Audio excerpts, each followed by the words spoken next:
Bharat Ratna doctor Bhimrao Ambedkar ರವರಿಗೆ ಕೋಟಿ ಕೋಟಿ ನಮನ. ಇವರ ಜೀವನವನ್ನು ಆಧರಿಸಿ ಈ ಧಾರಾವಾಹಿಯನ್ನು ನಿರ್ಮಿಸಲಾಗಿದೆ. ರಾಷ್ಟ್ರಕ್ಕೆ, ರಾಷ್ಟ್ರದ ಜನರಿಗೆ ಅಂಬೇಡ್ಕರರ ಕೊಡುಗೆ ಅಪಾರ. ಹಲವಾರು ಅಧಿಕೃತ ಪುಸ್ತಕಗಳನ್ನು ಆಧರಿಸಿ ಈ ಕಥೆಯನ್ನು ತಮ್ಮ ಮುಂದೆ ಇಡಲಾಗಿದೆ. ಈ ಧಾರಾವಾಹಿಯನ್ನು ವಾಹಿನಿಯು ನಿಷ್ಠೆಯಿಂದ ನಿರ್ಮಿಸಿದ್ದು, ಬಾಬಾ ಸಾಹೇಬರ ಜೀವನ ಮತ್ತು ಸವೆಸಿದ ಹಾದಿ ಪ್ರತಿಯೊಬ್ಬರಿಗೂ ಸ್ಫೂರ್ತಿ ನೀಡುತ್ತದೆ ಎಂಬುದನ್ನು ವಾಹಿನಿಯು ಬಲವಾಗಿ ನಂಬಿದೆ.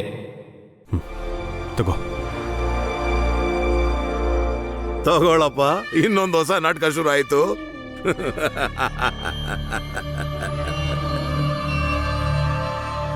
ತಗೊಳ್ಳಿ. ಬೇಡ ರಮ್ಮ,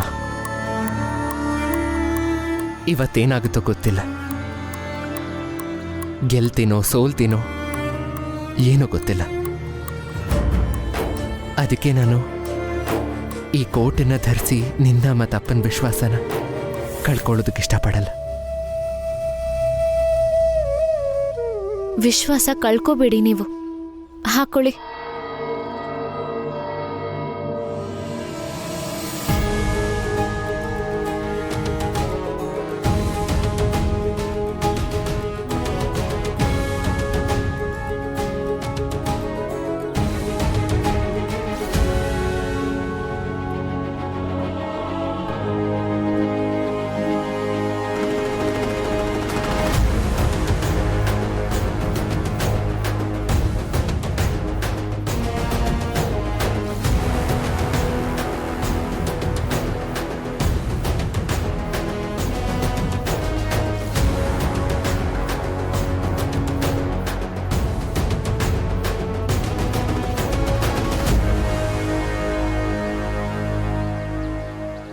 ಇಲ್ಲಿ ನೋಡಿ, ಇವರೆಲ್ಲ ಸೇರಿ ಭೀಮರಾವ್ಗೆ ನಂಬಿಕೆ ಅನ್ನೋ ಕೋಟ್ನ ಹಾಕಿ ಕಳಿಸ್ತಿದ್ದಾರೆ.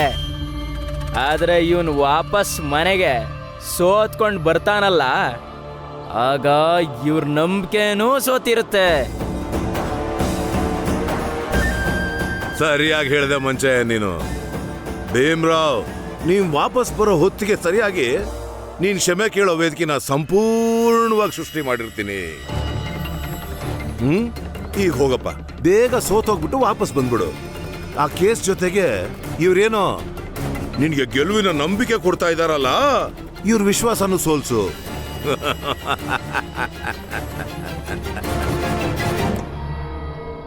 ಹೊರಡಿ ನೀವು. ಹೋಗ್ ಮಗನೆ. ಹೌದು ಭೀಮಾ, ಹೋಗಿ ಗೆದ್ಬಾ, ಗೆದ್ಬರ್ಬೇಕು. ಹೌದು ಭೀಮಾ, ಹೋಗಿ ಗೆದ್ದು ಬಾ. ಭೀಮಭವ, ಹೋಗ್ ಬನ್ನಿ, ಹಾಗೆ ಗೆದ್ದು ಬನ್ನಿ.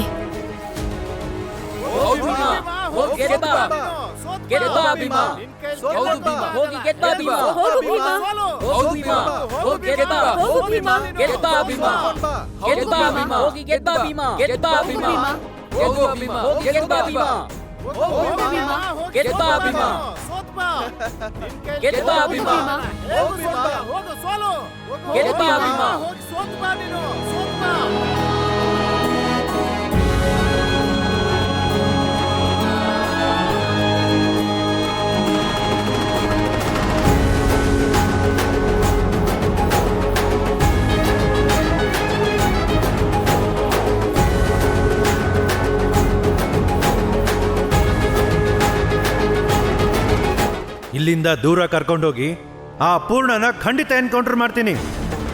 ಇಷ್ಟೆಲ್ಲ ಆದರೂ ನಿನ್ನ ಕೈಲಿ ಏನೂ ಮಾಡೋಕ್ಕಾಗಲ್ಲ. ಯಾಕೆ ಅಂತ ಗೊತ್ತಾ ನಿಂಗೆ? ನಿನ್ನ ಪರವಾಗಿ ವಾದ ಮಾಡೋಕ್ಕೆ ಯಾವ ವಕೀಲನೂ ಬರಲ್ಲ.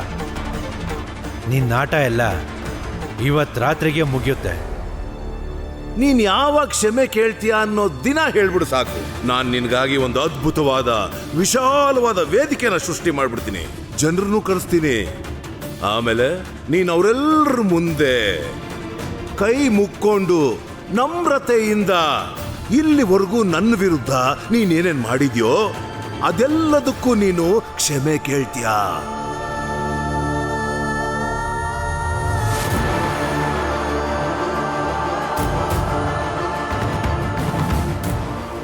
ಇದು ಬರೀ ಕೋರ್ಟ್ ಅಲ್ಲ, ಇದು ನಮ್ಮ ನಂಬಿಕೆ. ಭೀಮಾ ಸೋಲೋದಿಲ್ಲ, ಸೋಲೋದಕ್ಕಲ್ಲ ಇವನಿರೋದು. ಇಲ್ಲಿ ನೋಡಿ, ಇವರೆಲ್ಲ ಸೇರಿ ಭೀಮರಾವ್ಗೆ ನಂಬಿಕೆ ಅನ್ನೋ ಕೋಟ್ನ ಹಾಕಿ ಕಳಿಸ್ತಿದ್ದಾರೆ. ಆದರೆ ಇವನು ವಾಪಸ್ ಮನೆಗೆ ಸೋತ್ಕೊಂಡು ಬರ್ತಾನಲ್ಲ, ಆಗ ಇವ್ರ ನಂಬಿಕೆನೂ ಸೋತಿರುತ್ತೆ.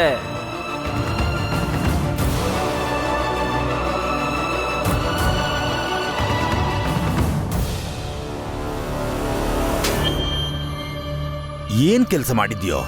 ಕಣ್ಮುಂದೆನೆ ನಿನ್ ಸ್ನೇಹಿತ ಆ ಭೀಮ್ರಾವ್ನ ತಪ್ಕೊಂಡಿದ್ದಾನೆ. ಹಾಗ್ ಮಾಡಿದ್ದವನ್ನ ಅಲ್ಲೇ ಸಾಯಿಸ್ಬಿಡ್ಬೋದಿತ್ತಲ್ವಾ? ಮಾಲೀಕ್ರೆ, ಅವನ ನನ್ನ ಸ್ನೇಹಿತ, ಅವನ್ನ ಹೇಗೆ ಸಾಯಿಸ್ಲಿ? ಆದರೆ ಅವನಿಗೆ ಹೇಳಿ ಬಂದಿದ್ದೀನಿ, ಇವತ್ತಿಂದ ನನ್ನ ನಿನ್ನ ಸ್ನೇಹ ಮುರಿತು ಅಂತ. ನೀನು ಶುದ್ಧೀಕರಣ ಮಾಡ್ಕೊಳ್ಳೋವರೆಗೂ ನಿನ್ನ ಜೊತೆ ಮಾತಿರ್ಲಿ, ಮುಖ ಕೂಡ ನೋಡಲ್ಲ ಅಂದಿದ್ದೀನಿ. ಇಲ್ಲಿಗೆ ಬರೋವಷ್ಟು ಧೈರ್ಯ ಎಲ್ಲಿದೆ ಅವನಿಗೆ? ನಿನ್ಗೇನಾದ್ರೂ ಸಿಕ್ಕಿದ್ರೆ ಕರ್ಕೊಂಡ್ ಬಾ ಇಲ್ಲಿಗೆ. ಕಪಾಳಕ್ಕೆ 2 ಬಿಡೋ ತನಕ ನನ್ನ ಮನ್ಸಿಗೆ ನೆಮ್ಮದಿ ಇಲ್ಲ. ಬಂದಿದ್ದೀನಿ ಮಾಲೀಕ್ರೆ.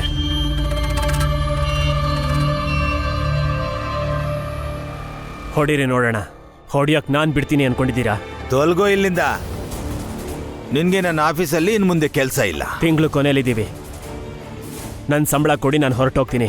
ಕಷ್ಟಪಟ್ಟು ದುಡಿಯೋನ್ ನಾನು. ಎಲ್ಲೋ ಒಂದ್ ಕಡೆ ಕೆಲಸ ಸಿಗುತ್ತೆ. 1 ಪೈಸೆ ಕೂಡ ಸಿಕ್ಕಲ್ಲ. ತೊಲ್ಗೋ ಇಲ್ಲಿಂದ. ಖಾಲಿ ಕೈಲಿ ಹೋಗಲ್ಲ. ಅದೇನ್ ಮಾಡ್ಕೋತೀರೋ ಮಾಡ್ಕೊಳ್ಳಿ. ಅಂದರೆ ಭೀಮ್ರಾವ್ನ ಬರೀ ತಪ್ಕೊಂಡಿದ್ದಕ್ಕೆ ನೀನು ಹೀಗೆ ಮಾತಾಡ್ತಿದ್ಯಾ? ಮಾಲೀಕರ ಹತ್ರ ಹೀಗ ಮಾತಾಡೋದು? ನನ್ನ ಹಕ್ಕನ್ನ ಕೇಳ್ತಾ ಇದ್ದೀನಿ. ಏಯ್, ಹೊರಗೆ ಕಳಿಸಿ ಇವನ್ನ, ಇಲ್ಲ ಅಂದ್ರೆ ನಿನ್ನೂ ಕೆಲಸದಿಂದ ಕಿತ್ತಾಕ್ಬೇಕಾಗತ್ತೆ. ಸುಮ್ಮನೆ ಇಲ್ಲಿಂದ ಹೊರಟೋಗು, ಇಲ್ಲಾಂದ್ರೆ ಮಾಲೀಕರು ನನ್ನನ್ನು ಕೆಲಸದಿಂದ ತೆಗೆದಾಕ್ತಾರೆ. ಯಾಕೆ ಹೀಗೆ ಮಾತಾಡ್ತಿದೀಯಾ? ಆಸೆ ತೋರಿಸಿ ನನ್ನ ಮೇಲೆ ನಿನ್ನ ಎತ್ಕಟ್ತಿದ್ದಾರೆ. ಬೇಗ ಕಳಿಸಿ ಇವನ್ನ. ನೋಡು, ಸುಮ್ಮನೆ ಹೇಳ್ತಾ ಇದ್ದೀನಿ, ಹೊರಟೋಗು ಇಲ್ಲಿಂದ, ಇಲ್ಲಾಂದ್ರೆ ಚೆನ್ನಾಗಿರಲ್ಲ. ಇವತ್ತಾಗಿದ್ದಾಗ ಹೋಗ್ಲಿ, ಸಂಬಳ ಇಲ್ಲದೆ ನಾನು ಹೋಗಲ್ಲ. ಹೇಯ್, ಹೋಗೋ ಹೋಗೋ ಇಲ್ಲಿಂದ. ಸ್ನೇಹಿತರು ನಾವು, ಕೈ ಮಾಡಬೇಡ ನನ್ನ ಮೇಲೆ, ಇಲ್ಲಾಂದ್ರೆ ನಾನು ಮಾಡಬೇಕಾಗತ್ತೆ. ಏನಂದ್ರೆ ನೀನು ನನ್ನ ಮೇಲೆ ಕೈ ಮಾಡ್ತೀಯಾ?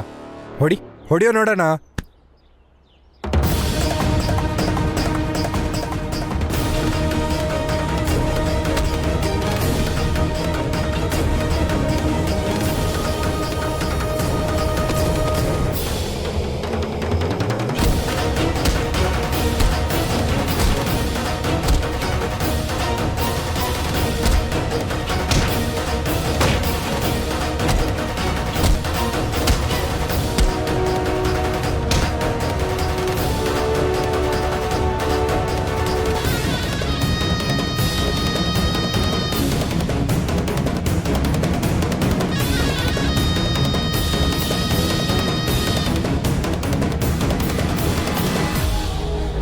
ವಾ, ಒಳ್ಳೆ ಕೆಲಸ ಮಾಡಿದೆ, ಒಳ್ಳೆ ಕೆಲಸ. ರೇ ಮಾಲೀಕ್ರೇ, ಏನಾಯ್ತು ಇವನಿಗೆ? ಅದಿರ್ಲಿ ಬಿಡಿ, ನಾನು ನಿಮ್ಗೆ ಒಳ್ಳೆ ಸುದ್ದಿ ತಂದಿದ್ದೀನಿ. ಆ ಭೀಮ್ರಾವ್ ಇವತ್ತು ಮತ್ತೆ ಕೋರ್ಟ್ ಹೋಗಿದ್ದಾನೆ. ಅದೇ ವಕೀಲರ ಹತ್ರ ಸಹಾಯ ಕೇಳ್ಕೊಂಡು ಹೋದ್ ಸಲನೇ ಸಹಾಯ ಮಾಡೋಕ್ಕಾಗಲ್ಲ ಅಂತ ಓಡಿಸಿದ್ರು. ಈ ಸಲನೂ ಅದೇನೆ.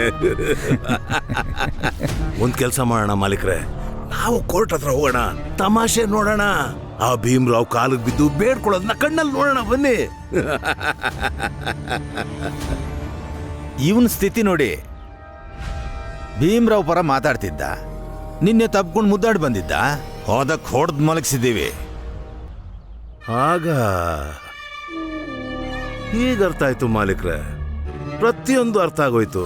ಸರಿಯಾಗಿ ಮಾಡಿದ್ದೀರಾ. ಮಾಡಿದ್ದು ಉಣ್ಣೋ ಮಾರಾಯ ಅಂತ ಕರ್ಮ ಸುಮ್ಮನೆ ಬಿಡುತ್ತಾ? ಏಟ್ ಬೀಳಲೇಬೇಕಲ್ಲ. ಮಾತೇ ಇದೆಯಲ್ಲ, ಈ ನಂಬಿಕೆ ಎಷ್ಟು ಹೆಚ್ಚಾಗುತ್ತೋ ದ್ರೋಹನೂ ಅಷ್ಟೇ ಚುಚ್ಚತ್ತೆ ಅಂತ. ಮತ್ತೆ ಇವನು ನಮ್ಮ ಜಾತಿಯವನಾಗಿ ಆ ಭೀಮ್ರಾವ್ನ ವಹಿಸ್ಕೊಂಡು ಬಂದಿದ್ದಾನೆ ಅಂದ್ರೆ ಕರ್ಮ ಅನುಭವಿಸ್ಲೇಬೇಕಲ್ವಾ? ಮದನ,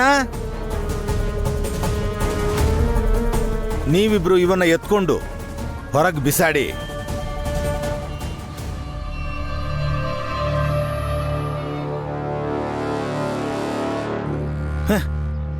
ಸಂಬಳ ಬೇಕಂತೆ, ಸಂಬಳ. ಮಾಲೀಕ್ರೆ, ಹೊರಡೋಣ. ಇಲ್ಲಿ ನಡೆದಿರೋ ವಿಷಯನ ಇನ್ಸ್ಪೆಕ್ಟರ್ಗೂ ಹೇಳ್ಬಿಡೋಣ. ನಡೀರಿ. ನಡೀರಿ.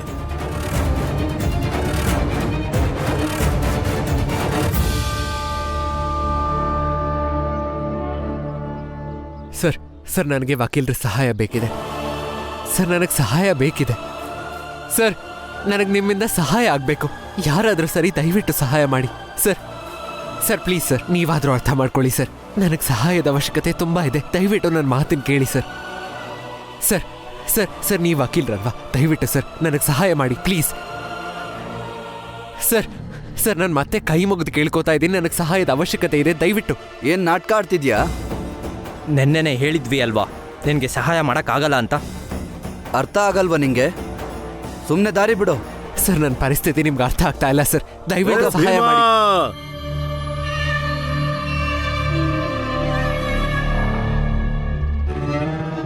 ಒಳ್ಳೆ ಕೆಲಸನೇ ಮಾಡ್ತಿದ್ಯಾ. ಎಲ್ರೂ ಹಿಂಗೆ ಕಾಲಿಗೆ ಬಿದ್ದು ಬೇಡ್ಕೋ. ಯಾರ ಕಾಲನ್ನು ಬಿಡಬೇಡ. ಯಾರು ಗೊತ್ತು, ಯಾರಾದ್ರೂ ಸಹಾಯ ಮಾಡ್ಬೋದು. ನೋಡೋಕ್ ಚೆನ್ನಾಗಿದೆ ಭೀಮ್ರಾವ್. ಸಂತೋಷ ಆಗ್ತಿದೆ ನಮ್ಗೆ. ಎಲ್ರ ಮುಂದೆ ನಿನ್ ಮರ್ಯಾದೆ ಹೋಗ್ತಿರೋದು ನೋಡಿ ಸಂತೋಷ ಆಗ್ತಿದೆ. ತುಂಬಾ ಹಿತವಾಗಿದೆ ನನಗೆ.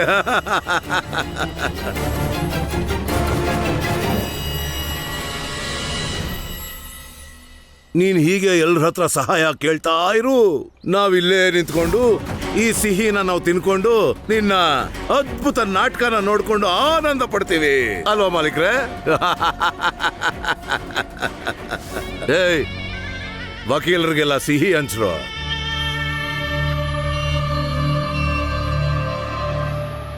ವಕೀಲ್ ಸರ್, ನೀವೇನ್ ಮಾಡ್ತಾ ಇದ್ದೀರಾ? ಇದು ಸಿಹಿ ತಿನ್ನೋ ಸಮಯ ಅಲ್ಲ. ದಯವಿಟ್ಟು ನಿಮ್ಮ ಹತ್ರ ಕೈ ಮುಗಿದು ಕೇಳ್ಕೊತಾ ಇದ್ದೀನಿ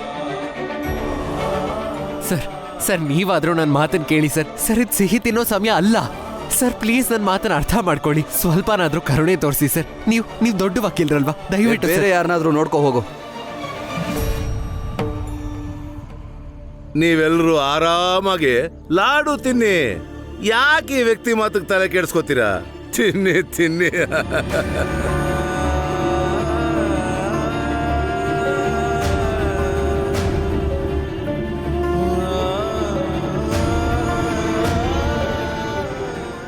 ಎಂಥ ವಕೀಲರು ಇವರೆಲ್ಲ. ಭೀಮಾ ಇಷ್ಟೊಂದು ಬೇಡ್ಕೊಂಡ್ರು ಕೇಳಿಸ್ಕೊಂತಿಲ್ವಲ್ಲ. ಕೋರ್ಟ್ ಶುರು ಆಗೋ ಸಮಯ ಕೂಡ ಆಯ್ತು. ಏನಾದ್ರೂ ಒಂದ್ ಖಂಡಿತ ಆಗುತ್ತೆ, ಭರವಸೆ ಇಟ್ಕೊಳ್ಳೋಣ. ಹೇಳ್ಕೊಂಡ್ ಬನ್ನಿ. ಬಾರೋ ಬೇಗ.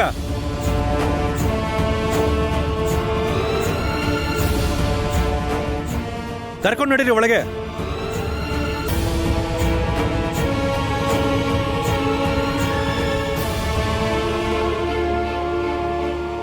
ಪೂರ್ಣ ಅಣ್ಣ, ನೀವೇನು ಚಿಂತಿಸ್ಬೇಡಿ.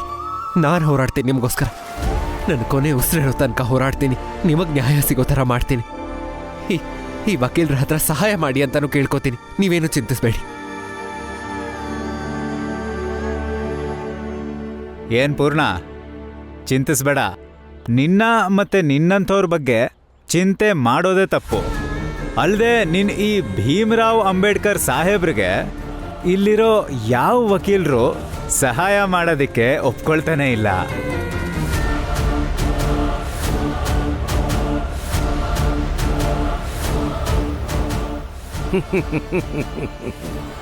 ಶಬಾಷ್ ಮಗನೇ. ಆದ್ರೆ ನಾನು ನನ್ನ ಹೋರಾಟನ ಬಿಡಲ್ಲ. ಇಲ್ಲೇ ಕೋರ್ಟ್ ಮುಂದೆನೆ ಆಮರಣ ಉಪವಾಸ ಕೂತ್ಕೋತೀನಿ. ಅಷ್ಟೇ ನಿನ್ ಕೈಯಲ್ಲಿ ಮಾಡೋಕ್ಕಾಗೋದು. ಹುಟ್ಟಿದಾಗ್ಲಿಂದ ಇಲ್ಲಿವರೆಗೂ ಅದನ್ನೇ ತಾನೇ ನೀನು ಮಾಡ್ತಾ ಇರೋದು. ಆದ್ರೆ ನಿನಗೆ ಗೊತ್ತಾಗ್ಲಿ ಅಂತ ನಾನು ನಿನ್ಗೊಂದು ಮಾತು ಹೇಳ್ತೀನಿ ಕೇಳು. ಈ ಸತಾರದಂತ ಸಣ್ಣ ಹಳ್ಳಿಲಿ ನೀನು ಆಡ್ತಿರೋ ಈ ನಾಟಕ ನಡೆಯುತ್ತೆ. ಆದ್ರೆ ಬೊಂಬೈಯಲ್ಲಿ ನಿನ್ನ ನಾಟಕ ಎಲ್ಲ ಏನೂ ನಡೆಯಲ್ಲ. ಮೇಘನಾಥ್ ಅವರೇ, ಇವತ್ತು ಈ ಭೀಮ್ರಾವ್ ಧರಣಿ ಕೂರ್ತಾ ಇಲ್ಲ. ನ್ಯಾಯ ಕೇಳ್ಕೊಂಡು ಬಂದಿರೋಂಥ ಒಬ್ಬ ವ್ಯಕ್ತಿ ಧರಣಿ ಕೂರ್ತಾ ಇದ್ದಾನೆ. ಅದು ಕೂಡ ಈ ನ್ಯಾಯಾಲಯದ ಮುಂದೆನೆ. ಎಲ್ಲಿ ನ್ಯಾಯ ಸಿಗುತ್ತೋ ಅಲ್ಲಿ. ಅದು ಕೂಡ ಕಪ್ಪು ಕೋಟ್ ಧರಿಸಿ ನ್ಯಾಯ ಕೊಡ್ಸೋ ಈ ವಕೀಲರ ಮುಂದೆ. ಮಥ ಸತಾರದಲ್ಲಿ ಯಾರಿಗೂ ನ್ಯಾಯ ಸಿಗ್ಲಿಲ್ಲ, ಹೌದು, ಇದು ದುಃಖದ ವಿಷಯನೇ. ಆದ್ರೆ ಇಲ್ಲಿ ಬೊಂಬೈನಲ್ಲಿ ಒಬ್ರಿಗೆ ನ್ಯಾಯ ಸಿಗ್ತಿಲ್ಲ ಅಂದ್ರೆ ಅದು ನಾಚಿಕೆ ಆಗೋ ವಿಷಯ.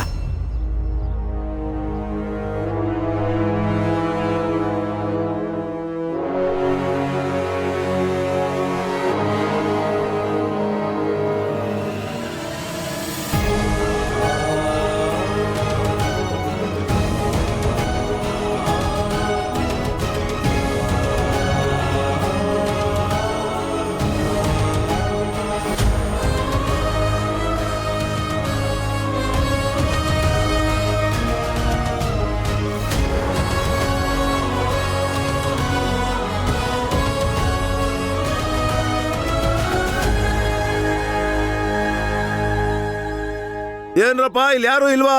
ಹೇಳೋರು ಕೇಳೋರು. ಈ ಮನುಷ್ಯ ನಡು ರಸ್ತೆಯಲ್ಲಿ ಕೂತ್ ಬಿಟ್ಟಿದ್ದಾನೆ, ನಮ್ ದಾರಿನ ತಡಿತಾ ಇದ್ದಾನೆ. ತೋಲಗ್ಸ್ರಿ ಇವ್ನ. ನಾವು ಕೋರ್ಟ್ ಒಳಗೆ ಹೇಗೆ ಹೋಗಕ್ ಸಾಧ್ಯ? ನಾವು ನ್ಯಾಯ ಬೇಕಾಗಿದೆ. ಇವನ್ ಪಕ್ಕದಿಂದ ಸುಳಿದ್ರು ಸಾಕು, ಇವನ್ ನೆರಳಿಂದ ನಾವು ಅಶುದ್ಧರಾಗ್ಬಿಡ್ತೀವಿ.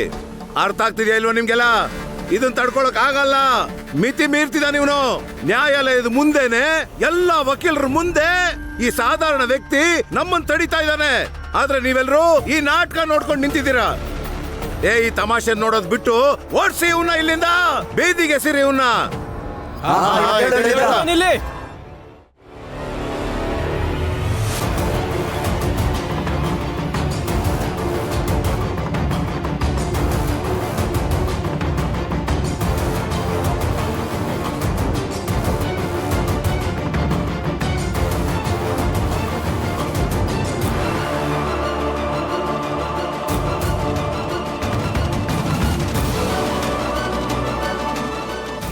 ಎಲ್ಲರೂ ಅವನಿಂದ ದೂರ ನಿಲ್ಲಿ.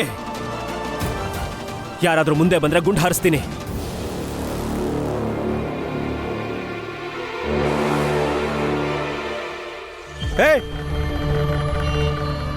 ಅಲ್ಲೇ ನಿಂತ್ಕೊಳ್ಳಿ. ಎಲ್ಲಿ ಸಿಕ್ತು ನಿಂಗೆ ಬಂದೂಕು? ಮಾಲೀಕರು ಆಫೀಸಲ್ಲಿ ಇರ್ತಿತ್ತು, ಇವತ್ತು ನನ್ನ ಕೆಲ್ಸಕ್ಕೆ ಬಂತು. ಎಲ್ಲರೂ ದೂರ ನಿಲ್ಲಿ. ಹೋಗಿ ಹಿಂದೆ.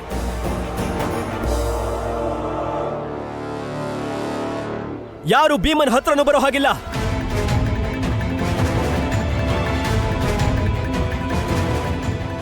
ಆಗ್ಲಿ, ಭೀಮನ್ನ ನೀನ್ ಕಾಪಾಡ್ಕೋ. ಅಷ್ಟರಲ್ಲಿ ನಾನು ಜಡ್ಜ್ ಹತ್ರ ಹೋಗಿ ಬರ್ತೀನಿ. ಬನ್ನಿ ವಕೀಲ್ ಸಾಹೇಬ್ರೆ.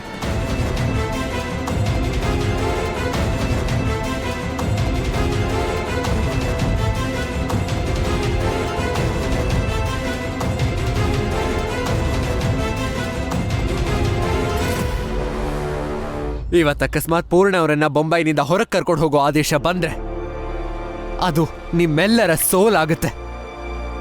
ಇಲ್ಲ ಭೀಮ್ರಾವ್, ಇದು ನಮ್ಮ ಜಾತಿಯವ್ರ ಗೆಲುವಾಗುತ್ತೆ. ನಿನ್ನ ವಿಶ್ವಾಸ ಸೋಲುತ್ತೆ.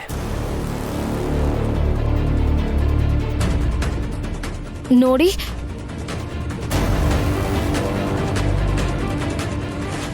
ನನ್ ಗಂಡನ ವಿಶ್ವಾಸಕ್ಕೆ ಧಕ್ಕೆ ತರಕ್ಕೆ ನ್ಯಾಯನೇ ತಪ್ಪು ಅಂತಿದ್ದೀರಾ.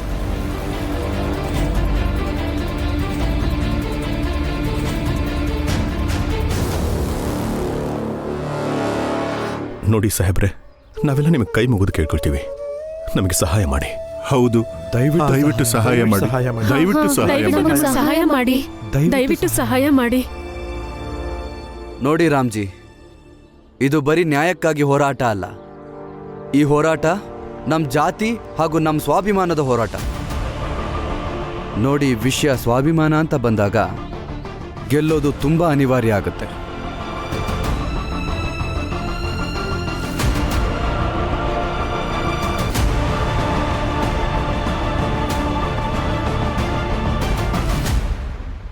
ಪೂರ್ಣನ್ ವಕೀಲ ಯಾರಾದರೂ ಇದ್ದೀರಾ?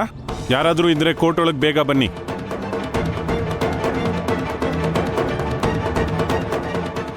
ಕೇಳಿಸ್ಕೊಂಡೇನೋ ಭೀಮ್ರಾವ್?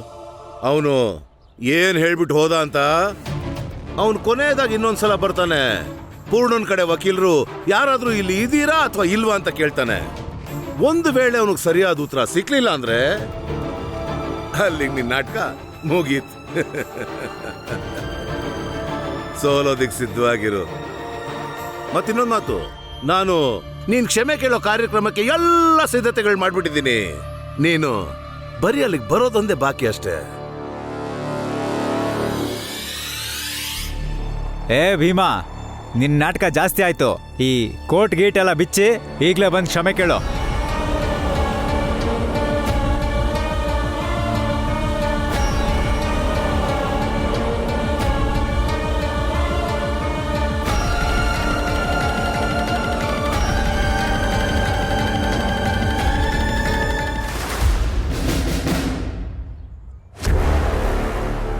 Please be seated.